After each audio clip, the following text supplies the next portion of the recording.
Now, let me tell you about Dr. Green. This is going to be really cool. Just hang on. This is a good story. So Dr. Green, he's like, yo, boys, what's up? And I'm like, because he's like New York. I'm like, hey, man, what's going on, brother? How you been? He's like, hey, we're holding the conference for the Black Doctoral Network around the same time as your conference. I said, oh, that's great. Now, let me tell you about the Black Doctoral Network. You might not have heard of them, but the Black Doctoral Network is the number one organization for Black PhDs in this country. Every Black PhD I know is a member somehow of the Black Doctoral Network. I don't know how this happened. I'm like, Maurice, how did you get all these people to join the organization? But they're in there. My wife was in the Black Doctoral Network. Most of my friends were part of the Black Doctoral Network.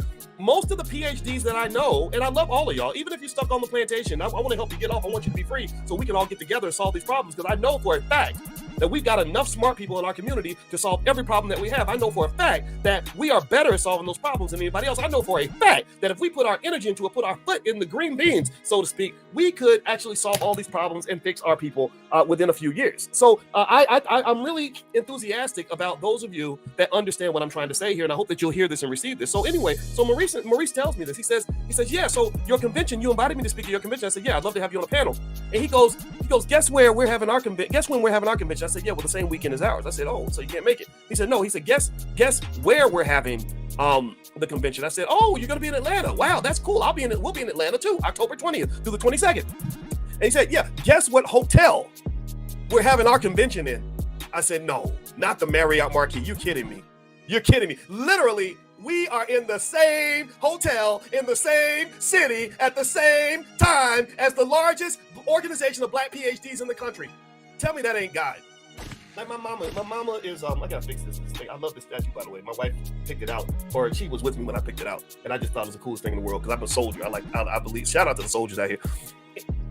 My mama's like a praying woman. And if my mama heard this, she would say, that ain't nothing but God. She would say, God did that. I think God did that, right? Because Maurice and I go back with this brother for like 10 years. And the organization is awesome, and the potential is like an intellectual version of a nuclear bomb. It's an intellectual version of a nuclear bomb. Can you imagine if we got most of the Black PhDs on code to sit around and literally figure out ways to solve problems for the Black community? Do you know how many problems would be solved overnight if we could simply fund their liberation? It would be letting a herd of lions out of the zoo. It would be like letting out a stampede of elephants, like that. You're talking about intellectual giants, and I'm telling you, I escaped. I was the Harriet Tubman. I got out of academia because them white folks are crazy. They treat you like crap and they disrespect you. But I would love it. I would just love. I dream of the day. I guess Martin Luther King had his dream: little white boys and girls holding hands. I don't want to hold hands with a white girl. I want to hold hands with my wife. I don't want to hold hands. Don't disrespect if you're a white woman. I just don't want to hold your hand. I want to hold a Black woman's hand, and that Black woman is my wife. But my dream is to have Black think tanks funded by the Black community with independent funding to allow our best and brightest to sit around and do nothing all day except think about problems in the Black community and implement those solutions.